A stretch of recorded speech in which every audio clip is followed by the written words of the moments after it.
taga diri.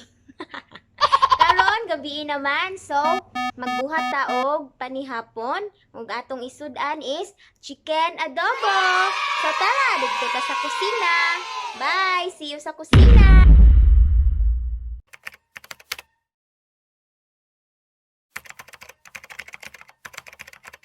Three, two, one. So the ingredients are chicken, garlic, soy sauce, vinegar, fish sauce, peppercorn, bay leaves, brown sugar, oil, and water. First, you have to saute the garlic in a pan with oil until light brown.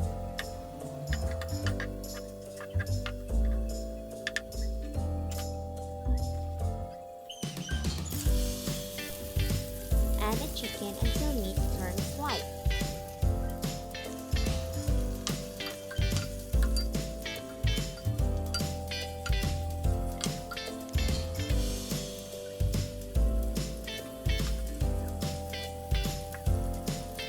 Add the soy sauce and vinegar. Let it stay until it boils.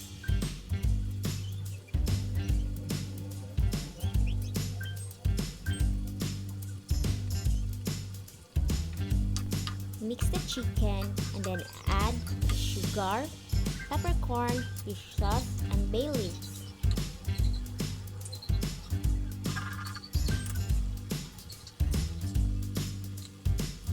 Let it cook for 20 to 30 minutes at low flame. Gosh, ipaningot na ko. Charot.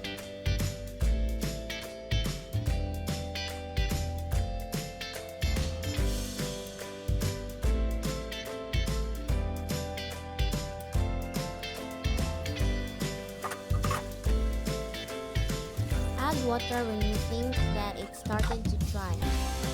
Let's check. Ooh, it smells so good. Now it's ready for serving.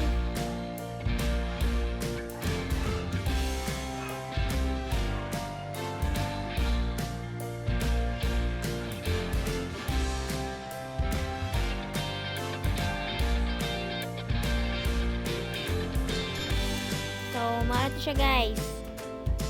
Mga unta ninyo. And don't forget to subscribe.